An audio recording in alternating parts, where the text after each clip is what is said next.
yang sudah berada di lokasi. Dan langsung saja Egy, silakan laporannya.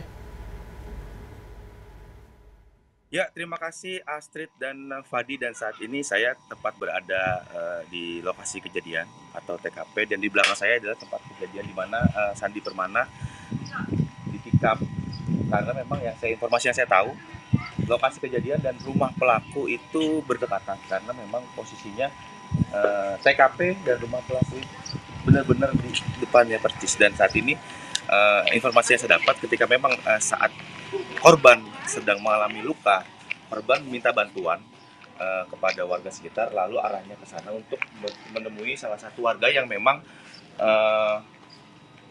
dia itu adalah dokter, tetapi memang tidak bisa diselamatkan. Pada akhirnya Sandi Permana harus mengembuskan nafas terakhir pada saat jam 8 pagi kemarin. Dan saat ini saya akan coba langsung mengunjungi ke kediaman rumah duka.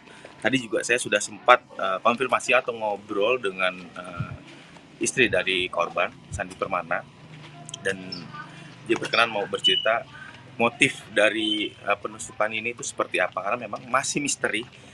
Yang kita ketahui memang sosok Sandi ini di sekitar masyarakat itu memang tidak ada masalah, dan ya sewajarnya masyarakat berkomunikasi dengan masyarakat yang lainnya, dan memang juga sosok yang baik. Tapi mengapa Sandi bisa diperlakukan dan kepergiannya naas atau tidak wajar? Dan kita akan langsung ke rumah korban untuk lebih jelasnya.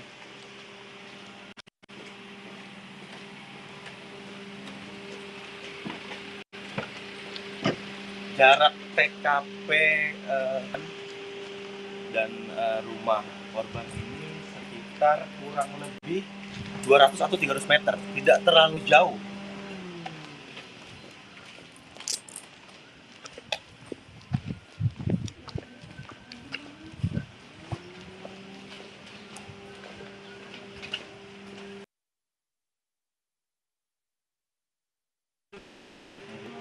Oke, jadi saat ini istri korban sedang wawancara dengan beberapa pihak media, tetapi kita akan coba menunggu karena memang informasi yang detail seperti apa kronologi dan kejadiannya dan motifnya ini yang masih menjadi tanda tanya besar, karena memang sosok Sandi ini yang dikenal adalah orang yang sangat berbaur dengan masyarakat, dan tiba-tiba ada kejadian ini sangat memprihatinkan dan memang menjadi tanda tanya besar sekali ini buat para warga juga, dan tentunya istrinya yang memang terpukul dengan kejadian ini.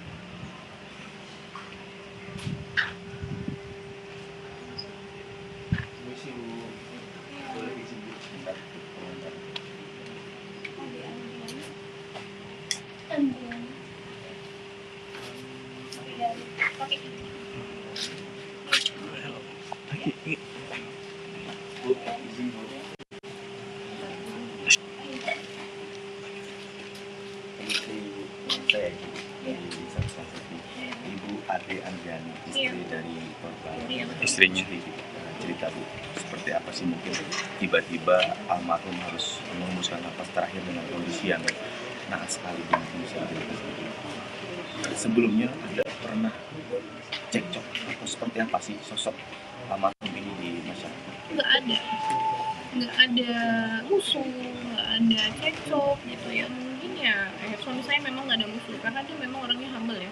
Karena kan di sini tempatnya dia base camp, ngumpul sama teman-temannya, makan-makan gitu ya.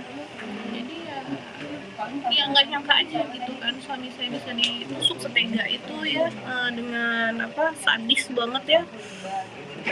Aduh, bebas saya nggak nyangka banget. Padahal ya tetangga gitu kan, kalau misalnya memang dia ada nggak suka gitu sama suami saya, harusnya dibicarakan ya, kenapa gitu, apa nggak sukanya kenapa gitu. Tapi sih pemikiran saya itu, karena kan ada info katanya si pelaku itu sedang memangkas pohon. Iya. Mungkin suami saya negor kali, mungkin dia mangkas pohonnya atau terlalu apa gitu, mungkin iya depan rumah. Mungkin suami saya negor, mungkin dia nggak terima, karena itu pernah kejadian di saya. Ada sekitar 3 minggu yang lalu, itu saya lewat sama anak saya pakai motor, dia lagi mangkas pohon, tapi ya mangkasnya kan kayak brutal banget ya. Iya, iya. Jadi saya tegur itu saya sembari jalan karena apa, saya takut karena dia pegang celurit, saya takut dia Megang senjata bacok, tajam ya? dia megang senjata tajam, saya takut anak saya nanti yang kena gitu. Jadi saya sambil jalan ngomongnya ke dia, saya bilang pelan-pelan dong, saya bilang gitu kan, nanti takut nanti kalau kena saya sama anak saya gimana atau kena orang lain. Dia langsung melotot ke saya. Berarti sosok pelaku ini ibu kenal atau memang sebenarnya jadi memang kurang berbaur atau memang agak terlalu gimana gitu ke ibu dan keluarga gitu?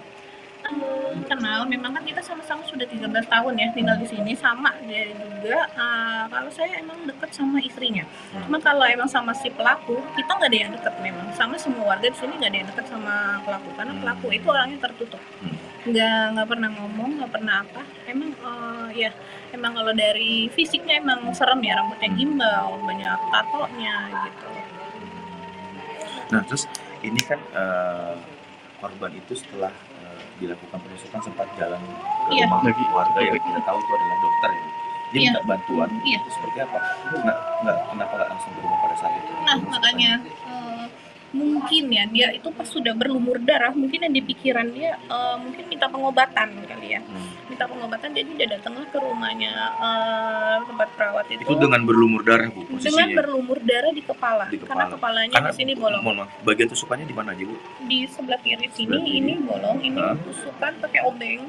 Oh, penusukan dengan obeng. Iya bolong karena saya lihat langsung ya. Terus di sini ini penuh sayatan pisau. Di dada, di punggung, dan di tangan itu penuh dengan sayatan pisau. Oke. Berarti sejauh ini memang pelaku juga melarikan diri ya bu? Melarikan diri. Jadi memang belum bisa diketahui dan belum bisa ditemukan ya? Iya. Oke, terima kasih banyak. Iya. Saya turut berduka cita ya. Terima kasih. Oke, pemirsa Insert, jadi memang motifnya ini masih dalam penyelidikan pihak kepolisian untuk lebih jelasnya, tetapi yang kita ketahui dari istri korban bahwa pelaku dan korban ini dengan keluarga korban ini sering ada cekcok sedikit yang mungkin memang itu menjadi sumbu atas kejadian yang memang tidak diinginkan oleh keluarga Sandi Permana ini. Dan sekian dari tim Insert di olah TKP saat ini, dan kita menjelaskan lebih detail seperti apa. Nanti kita akan update untuk jelasnya dari pihak kepolisian. Oke, Egy terima kasih untuk laporannya yang pasti juga kita turut berbelasungkawa ya.